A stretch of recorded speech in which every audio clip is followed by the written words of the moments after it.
30 years ago, Medellín was known as one of the most violent and dangerous cities in the world.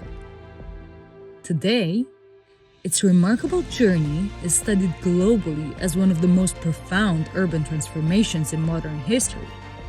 But this change was no accident. It was the result of deliberate choices, bold policies in social urbanism, community-centered innovation, and a powerful collective vision fueled by courage and long-term commitment. Together, these forces reshaped a city of 4 million people into the pearl of Latin America. Join Florin Negruțiu and his guests on a journey through Colombia, a land of color, coffee, energy, and vibrant spirit. Along the way, you will meet the leaders who helped transform Medellín and redefine the future of an entire country. And at the heart of it all, you will discover the people behind the change, the ones who turned vision into reality. The story of one of the greatest transformations of our time. Good evening from Medellín, and welcome to the Greatest Transformation Conversations. We are in a city that once meant violence, and today is studied around the world as a case of transformation. But what can leaders learn from this change? Not just politicians, but CEOs, managers, and founders. My name is Florin Negruțiu. My guests today are George Leca, who works with leaders and organizations going through deep change. Welcome, George. Thank you for having me. And Shoham Adizes, who has spent decades helping leadership teams build stronger organizations around the world. Welcome, Shoham. Thank you. Today we talk about leadership, trust, and teams, and the real recipe behind transformations. We came to Medellín to study a city as if it were a company. The first question is for both of you. What is harder, running a country or running a company? Sean. Well, for sure, a country, because the more people involved, and the more diverse values you'll get, more diverse interests. It's a much different game when you're dealing with. Also, when a country is run in a democratic way, we have a lot more stakeholders and like owners. Company. So it gets harder. It gets harder because the people that you're serving are also your shareholders, if you will. So it's creating this loop. So I think it's much harder. It's not one guy. When you depend on the others, it's harder. What do you think, George? I would tend to agree with Shoham, but it depends very much if it's a democracy or a dictatorship. Because apparently a dictatorship can be easier to run. But I agree a country is more difficult, and part of the difficulty is that the dependencies in a country are so many. So you're depending on a global context. You're depending on the countries around. You're depending on many, many other things, and on the political forces inside, on the citizens' will, on the weather as well. So you're depending on many, many other things. So the more you're dependent on things, the more change you have and the more accelerated change you have. So that means you have to respond quicker to change and have the right structures to do this, and the right culture in the country to do this. And very few countries are able to do this. I've heard this thing a lot of times from people coming to interviews, and I want to ask you this. Can a country be run like a company, or is this a corporate illusion? It depends on what you mean by run like a company. I think that organizations, which is anytime we need interdependent people to move a rock or get something done, that's an organization. Mm-hmm. So I think that when you look at it as an organization, a country is an organization, just like a company. A more complex one. More complex one. I think that. But are there the same principles of leadership, of leading the country, like in a company?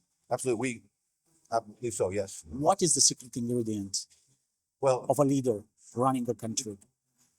or an organization? The organization, what makes a healthy organization, a healthy family, a healthy country, the concepts are the same, which is really this culture of mutual trust and respect. Even as an individual, if I don't trust and respect myself, So trust and respect. and that exists on an individual level, on a family level, on an organizational level, companies, and on a country level. And even further, on an inter-country like UN global level, it's what's going to help a country person be healthy, meaning their ability to solve their own problems.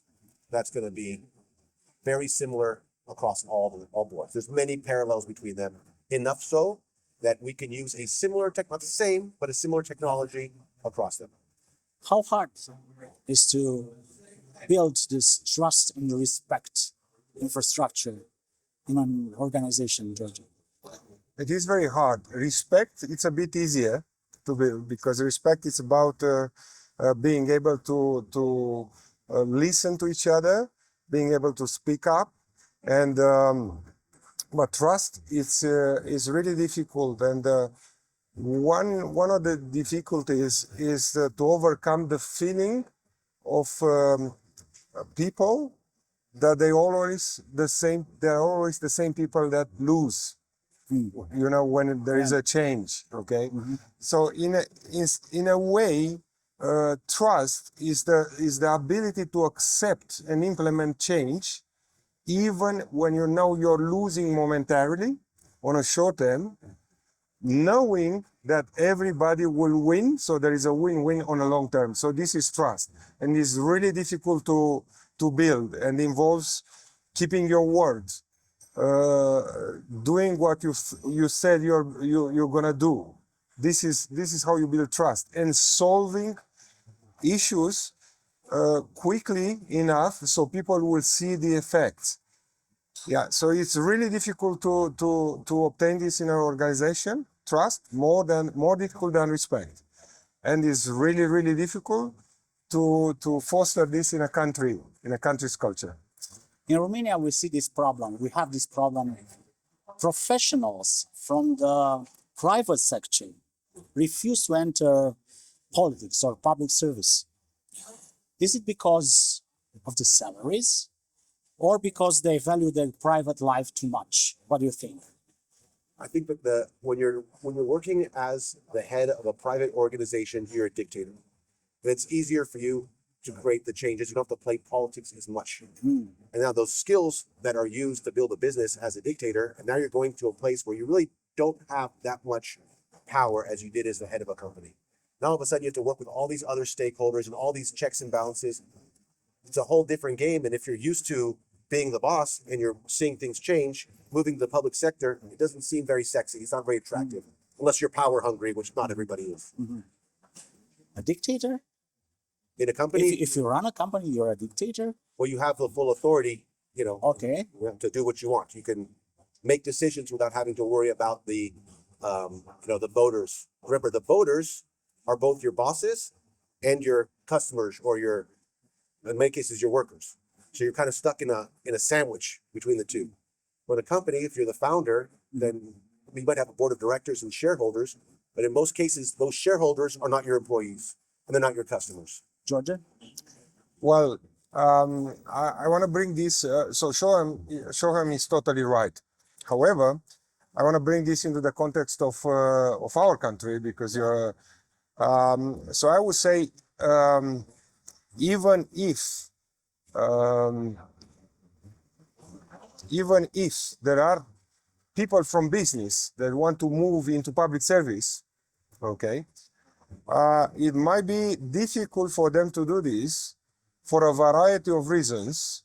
And there are also pecuniary reasons as well, and related to the impact they can do and so on. But I would say the main challenge for the people in business is, again, what we said earlier, is lack of trust. It's lack of trust in the structures of government, and the fear they're going to fail because of this lack of trust. Okay. Can I ask you a personal question?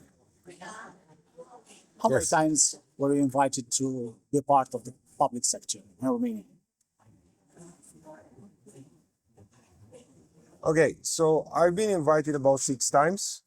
6 times. About 6 times, yes, You refused? in various positions, and I only accepted the ones that were pro bono, Okay. and where I actually I thought that there is at least respect, so everybody can listen, and the setup is such way that we can collaborate. Okay, I never accepted anything which would imply that I would be the employee of the state, and that was the main personal reason for me was again the lack of trust. I mean, you have to remember that in our country, the business sector, and we're talking here, we're not talking about the large corporations, we're talking about the ordinary entrepreneur, okay? When there were big changes or economic constraints or things like that, or new laws, almost always they were the ones to lose. So you can't blame them for not trusting, because they were always the ones to lose, like many other categories of the population. But if we're talking about the business sector, almost always they had to contribute extra to make up for other failures. They always had to fight bureaucracy, or they always had to find ways to work with improper rules, improper regulations, or with the inefficiencies and the ineffectiveness of the government. So you can't blame them for lacking trust. This is how in a company you actually ruin trust and you ruin a culture. So there will be no change until there is a, let's say, assumed instrumental effort to build trust, and we know how to do that. Just add, Yeah, going back to want to add something. the earlier question you asked was how hard is it to build mutual trust and respect? I'll just say that not only is it hard to build, but more importantly, it's so easy to lose. Yeah. It can be gone. It takes a long time to build. My reputation. Disappear My in a second. reputation. Yeah. Absolutely. With presidents, with politicians, it's quite simple. In a company, when a leader becomes toxic, how do you know that? That he's toxic and he or she should be, I don't know, impeached. So what makes a healthy organization? One of the key things is what we're seeing here in Medellín is the level of commitment. So we saw here that even though they were in the middle of a war zone with 360 murders per year out of 100,000, which is not a crime-ridden society, that's a war zone. Industry didn't leave. People weren't leaving. They were going back and reinvesting in the city. That's commitment. When you see the commitment start to evaporate, that's a sign that it's getting very unhealthy, right? The level of commitment to the system. The organization is only as healthy as a level of commitment. Other things you can look at is level of mutual trust and respect, but beyond commitment, it's the level of integration. Are people feeling like I am part of this organization related to commitment, and this organization and me are combined, and I feel like I'm respected here, I'm part of it. If you start saying that decisions being made are resulting in disintegration, that's our measure of what is a good decision early on versus a bad. It's what is resulting in integration versus disintegration. Because an example would be a couple has a fight. If it's handled well, if it's handled poorly, it's divorce. If it's handled well, it ends up with make-up sex, which means that their relationship is stronger because of the conflict they were dealing with. Well, what if a manager, a CEO, has financial results? Very good, very solid. But the culture of the organization is a mess. It's not going to be long-term sustainable. It's not sustainable. Yeah, not sustainable because in the long term, look, there's a lot of easy ways to mess with the numbers. There's a lot of private equity firms who will do this. They'll buy a company, and they'll cut all long-term efforts, which are marketing, focus on sales. We just take that away, and numbers look good. We also take away R&D, numbers look good. You take away human resource development. The analogy would be getting on the scale and seeing that you're too fat, we don't have enough profit. So what do? Let's cut off a leg. Now the numbers look good, but now you're disabled. Well, my next question is for both of you. You came with an American approach. You have the Romanian one. Do companies or organizations function better when they function as a family, or when they function under the I don't know, strict and cold corporative rules? So you need a balance between the two. Because what happens in family organizations where everybody feels in order to maintain that feeling of family, we have to make sure everybody's happy. When you want to make everybody happy, you can't make anybody happy. And we've seen an organization we've worked with that's trying to make everybody happy. They end up in a political straitjacket. This happens to a lot of politicians. So now we can't create any change, because anytime you create change, you're going to step on somebody's toes. Somebody's interests, short-term interests, are going to be compromised. So if we're too much trying to if the goal is just to create this family atmosphere, that could be negative too. But if we only do a cold organization, that's too far the other extreme. It's about finding the right balance between the two. What is the right balance, George? The right balance is actually having a completely worked out environment. So it means you're taking care of the people, as in you have good people, because a few bad people can ruin any organization. That's one, okay? You need to have also a good mission and vision, so everybody's aligned and they're looking at long term, okay? You need to have a good managerial process. So how do you go about resolving what problems and opportunities you have? And you need to have, what you were mentioning earlier, a good structure, okay? So who's responsible for what? And to this structure, you need everything aligned. So you need authority, structure of authority. You need structure of responsibility, and you also need structure of rewards. You can't actually, it's not going to work if somebody has authority, somebody else has the responsibility, and somebody else gets the rewards. So all these, they need to come hand in hand. So the whole environment needs to be taken care of. Can I add to that? So I just want to point out that what the right balance is today be the wrong balance tomorrow. Oh, absolutely. So what is the right balance? Well, it's constantly changing. And maintaining balance is one of the hardest things to do, because it's very easy to sort of fall to one side or the other. So in order to maintain balance, what you need is a good nervous system. What does the nervous system do? It's sensing what's happening in the different parts of your body or organization, so you can quickly adapt. So you can sort of readjust my body to reflect. That is the managerial process we're talking about. Managerial process is how do we go about identifying and addressing problems and opportunities. Many companies wait for it to become a crisis before they identify it and address it, which means you've already fallen off. Yeah. What we need to do is proactively go out there and sense what's happening in the organization, and those are really the problems. So if we can go out there and find the problems proactively, go out there and ask the people, get the information, then we can adapt to them or address them before it becomes too late and we've fallen off balance. If I may, earlier you were talking about the financial results of a company and so on. So for big companies, financial results have a lot of inertia, okay? So it takes a long time until you'll see in the books, in the accounting, that the company is ill. It's like you going to the doctor and taking a blood test, and you see there you have high cholesterol. The disease did not hit you when you actually went to the hospital for the analysis. You were ill for a long time ago. So it's the same with the company. So they can be ill for a long time until they see the results of the illness in the financial results. Okay, so it takes. So Shoham was talking about the capacity to proactively address this. When they're obvious, most of the time it's already a crisis.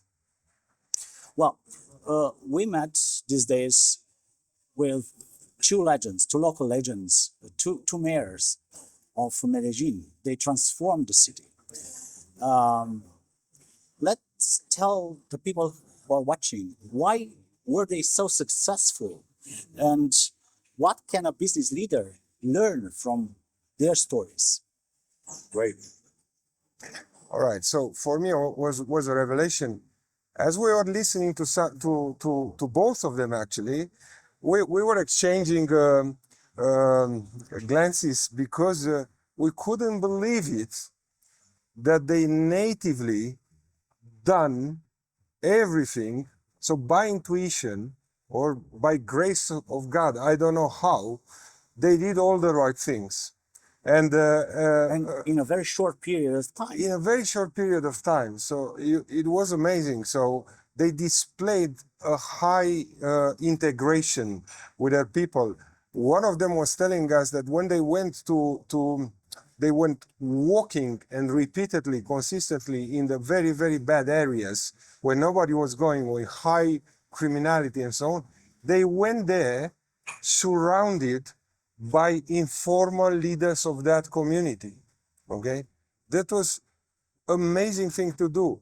When they needed to do big reforms, when they needed to have let's say the apparatus of the city hall buying land to build schools and stuff like that, they invited in the meeting the very person that was actually buying the land for the city hall, which was like 7 layers under the mayor, and they couldn't imagine that the mayor will actually invite them to this big meeting. So they did everything. So for me, it's a miracle they knew to do all that. And the only way I can explain this miracle is that they were the product of an environment with a high integration culture, okay? And which means taking care of the people, being one of the people. Remember what one of the people we've met said? I have a public heart. Yeah, Sergio Fajardo and Alonso Salazar, 2 great integrators. Yes. So that's an important point, which is like, when we look at other examples of how different societies have dealt with this problem, like El Salvador, incarcerate everybody. So the hard and easiest way. Yeah, well, that's a strong and a short term, a short-term directly to it, but Yeah. in the end, how is that going to? They made many mistakes, human rights violations. So that ends up hurting that culture of trust and respect and creating disintegration, which I said was the bad. With these guys, let's just go back a little bit here and understand that what happened here was that the city grew very fast. And when it grew, there was a lot of illegal settlements, which the government said, well, that's not part of us. They're illegal. We're going to neglect them. They'll take care of themselves. We're not going to give them sewers. We're not going to give them schools. They'll deal with themselves. We have to focus on our city. So you had one part of the city being developed very quickly and one neglected. And what they were able to do, partially because of a strong political mandate that came from a total crisis, so there was a need, a big political alignment, was to say, okay, we have to bring those illegal settlements, give them the services, and bring them into the fold. And it's through that integration, which was a different approach than you see in El Salvador or in New York, where they did like just a bunch of new laws and like stop and frisk laws. Here they were doing a more integrative approach, including the people, and they dealt more with the root causes. So I felt that was very smart, and they did it intuitively. They weren't politicians. They weren't indebted to any special interest groups. I mean, there was a lot more to it, but also they were able to leverage a lot of existing public-private partnerships, which were already in existence, in order to get more of the community involved. So it wasn't done from a top down. It was done from multiple directions at the same time. very impressive stories of leadership. You help leaders and organizations change, right? This is what you do. But how has this work changed you personally? And what is the most uncomfortable thing you have learned about yourselves? Right. Wow. It looks like none of us is rushing to answer, is it? Yeah, well, how has it changed me? It's a good question. I've been doing it so long, it's hard for me to identify. I've been doing it most of my life. So it's hard to identify how I've changed because it's not like a new phenomenon for me. I mean, definitely I have a different approach to management than many of my colleagues that have not been doing this work. The typical approach to management that most people have is, I'm the boss, therefore I should have the solution, and then I should tell the workers what the solution is. The problem with that is that when you do that, now sometimes it's needed. When there's a crisis, you got to be the boss, you got to tell them what to do. If the solution is obvious, you got to just do that. But with complex problems, if I come to the group whose cooperation I need to solve that problem, say, here's the solution, that became my solution. And now all the energy from them becomes telling me why my solution is wrong, if they're open. If they're not open, then they're going to go in the field and they're going to do something known as malicious obedience, which is I'm going to implement your solution with all my obedience, even though I know it's going to end up being negative, because I don't want to tell you, because I want to show you how wrong you are. So the biggest change is that a different mentality, which is the biggest problem that organizations face is not a lack of solutions. Everybody thinks, everybody's educated, is that we have to find the optimal solution. That's not the problem. The problem is different. The problem is that everybody whose cooperation you need has a different solution. We don't have a lack of solutions. Climate change, the solutions are out there. The problem is not a lack of solution. The problem is a lack of alignment. So it's about how do you create alignment? And integration of all this Yes. kind of solutions. Yes. You Okay, have to so- answer this question. Yeah, absolutely. I mean, for me, I think it helped me a lot to find balance. And when I say balance is in between information or data-driven actions and intuition seen as experience and patterns formed after experiencing many things. So exposure to many organizations and many leaders actually gave me trust in what I do, okay? Because you see impact, you see the way that what you do has impact on many organizations. You recognize similar things and patterns in the organizations, and you see there is hope. There is a way to do it, and you do it, and you see it works. So that increased tremendously the trust in what I do in my profession and our tools and our technology and what we're doing. So this is what is done to me, increased trust in what I do. We use a lot the words transformations Yeah. these days, or change. But let's say I run a company that produces the best chocolate in the world for the last 100 years. And someone came and said, you should transform, you should change. Why to change? If I produce the best chocolate in the world, can you give me some examples where Wow. better becomes the enemy of good? You want to answer first? First of all, I think we have to deal with definitions here. I was, yeah. The question is, what does transformation mean? Yes. What does change mean? Because there's actually multiple levels of change. Okay. So the first level of change, and the best analogy here is like a diet. Some diets tell you, don't eat this, eat that. In a business, this is, you're not in the right business. Don't sell this, go in this business. Change what you do. Yeah. The next level change would be, no. What you do, we can change it. We're going to change how you do it. It's the process. In a diet, it's like intermittent fasting, or like don't talk while you eat, so you're conscious of what you're eating. These are different things out there that actually exist. It's not just the what, it's also the how. How? Now, the third level change is not just the what, it's also the how, but it's beyond that. I'm not changing those things directly. I'm going to change who you are. I'm going to change your own identity for yourself. So who you are on an organizational level is your culture, and a big part of that, the culture is what allows you to solve your own problems. So the issue is not what business they're in, because the world's changing, and if the chocolate's always the best, okay, but there's always if you're just selling that same chocolate, you could be dying because fashion could change. We have this Dubai chocolates coming out, tastes are changing. So it's really about what is our ability, how are we able to identify those problems and solve them faster than the competition, which is a cultural thing. So we want to change the culture. We're not telling you what business you should be in. We're not telling you how you should do it. We're saying, how should you identify the issues with what you're doing and how you're doing it, and how do you solve them in a proactive way? And that's the third level. That's what we call transformation. Because Shoham explained so well what's transformation, I want to give you a practical example. I will not mention any brands, but I'll tell you this. there is somewhere, let's say, for the sake of saying, in Czech Republic, a brewery, okay, Yeah. that I was imagining that. let's You were imagine talking that, about as you said about the chocolate, beer. but let's say in Czech Republic there is a brewery which is very famous worldwide for the taste of the beer. They were brewing beer, the same beer, for a long, long time, and everybody appreciated it. So apparently there is no reason to change.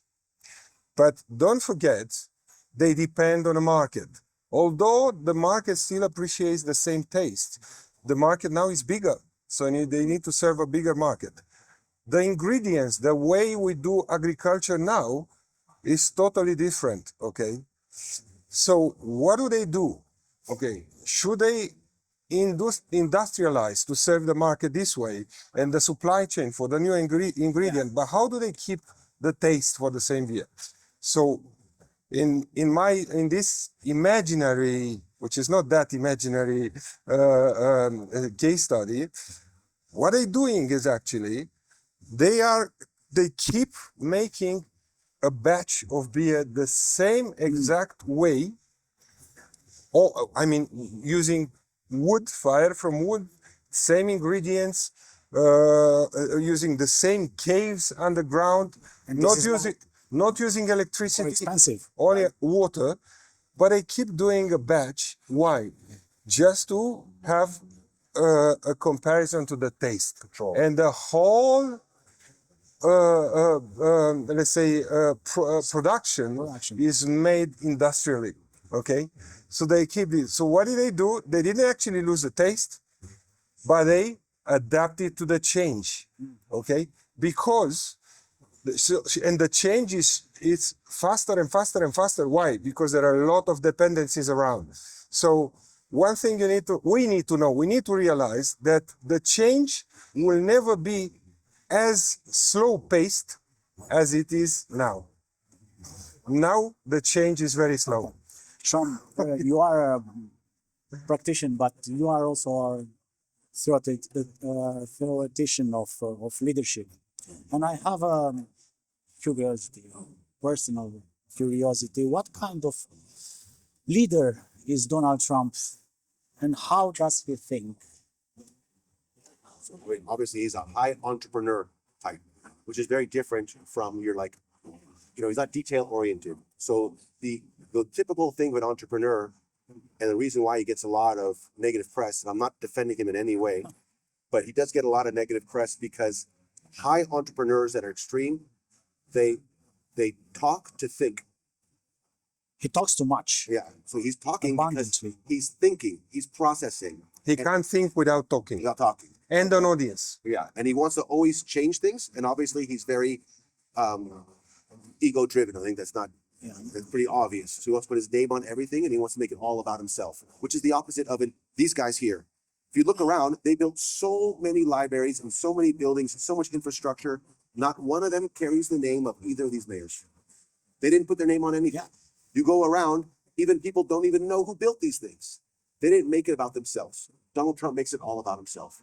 When you make it all about yourself, you present yourself as a target for people to, sure, side with you and say, oh, he's a great leader. But you're also making the more people that love you, it's going to be more people that hate you. So don't make it about yourself. Make it about the community. Polarizing. Yeah. It's about balance again. So if this entrepreneurial style is so high compared to every other, let's say, orientation, this is what you're getting. We even have a word for this. We call it an arsonist. It's somebody who sets everything on fire every day. Okay, this is a style, and is the result, in my view, of disbalance. So it's not unbalanced. It's not balanced in terms of orientation. Okay, it's the entrepreneurship. It's very high compared to everything else. The most dangerous thing for a politician is to be power hungry. So this is where the danger is I say that if you want to be a politician, you're not fit for the job because you're power hungry. And what we see here is a guy who's very power hungry. And the best way to get power Because a lot of times the power we have is not recognized until we use it. So he wants people to recognize his power. So what does he do? He creates crises, like this tariff thing. Suddenly, everybody's in crisis, and they're all screaming, "Oh my God, they didn't even recognize that they were dependent upon these things because they took it for granted. They didn't recognize that they were depending on the United States they took it for granted. The United States is going to guarantee our safety. Suddenly he's saying, no, we're not guaranteeing Europe's safety anymore. Everybody panics. And what happens is at first they panic, but then they find somebody else that can fulfill that need. And when that happens, you lose all your power. Sounds like a power of adrenaline junkie. And it's very short term, and it's not sustainable. And like I said, it ends up when you use your power too much, you lose your power. Do you think, I don't know, in a few years, the world could be run by a handful of tech corporations beyond democratic control? It's a very possible future, a dystopian future, but it's a very possible future. I think there was one point when I had the lecture, and I discussed with the audience about 12 or 13 possible futures. Some were utopic, some were dystopian. There are alternative futures out there. Everything is possible. However, it's up to us to build now the platform, the airport, where the future actually lands in our favor. Okay?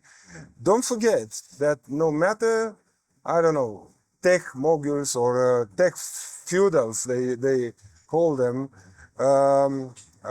sometimes will want, they will still need clients. Okay? Clients in a way which is not necessarily in an economic way, somebody to pay for the services, because there is one future where the concept of money can disappear altogether. There is one future like that, but they will need somebody to fulfill their needs. Okay, whatever the needs are going to be. So I think humanity has all the chances to build the right platform where the future lands in our favor. Well, it's pretty optimistic. I could say, and some people might argue that we are already in that situation. Yeah. And I wouldn't say, I guess take away that word tech, because tech puts it in one direction. I would say that democracy, we're seeing some of the limitations of democracy because people are easily manipulated. And with this fake news and this whole thing that I don't believe what you're saying and I don't know what's really happening anymore. Like if I don't know what's happening on a personal level, I'm crazy. I don't know what reality is. We're coming to that on a societal level where we don't know what reality is, which means it's very easy to manipulate people. And what does it take to manipulate people? Money. To get media, to get ads, to influence the news. It's all up for sale. So if you have it's no longer one person, one vote in our democracies. It's $1, one vote. So the people with the more money have more influence, and somebody might argue that our democracy has already been compromised.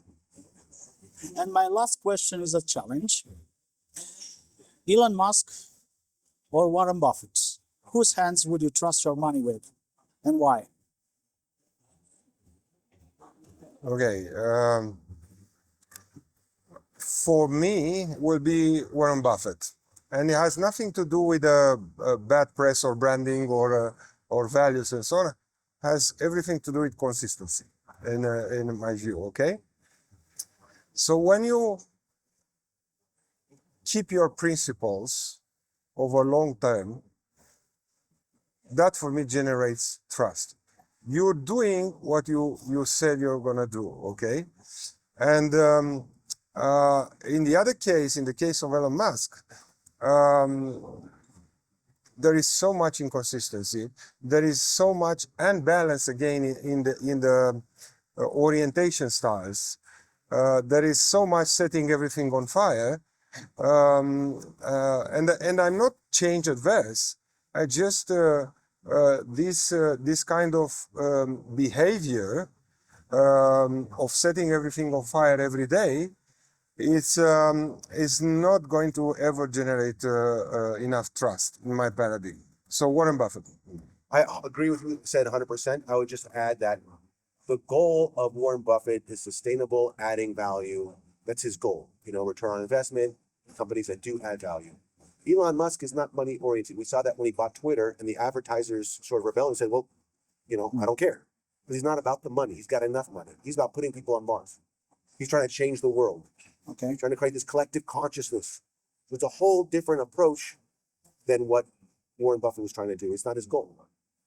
So you choose I would choose Warren Buffett because Warren Buffett. because I suppose that my goal is to get return on investment. But if my goal was to change the world and put people on Mars, then I would choose Elon Musk. But I'm not in a position to have that goal. Okay, Shoham, Georgian, thank you very much for this conversation.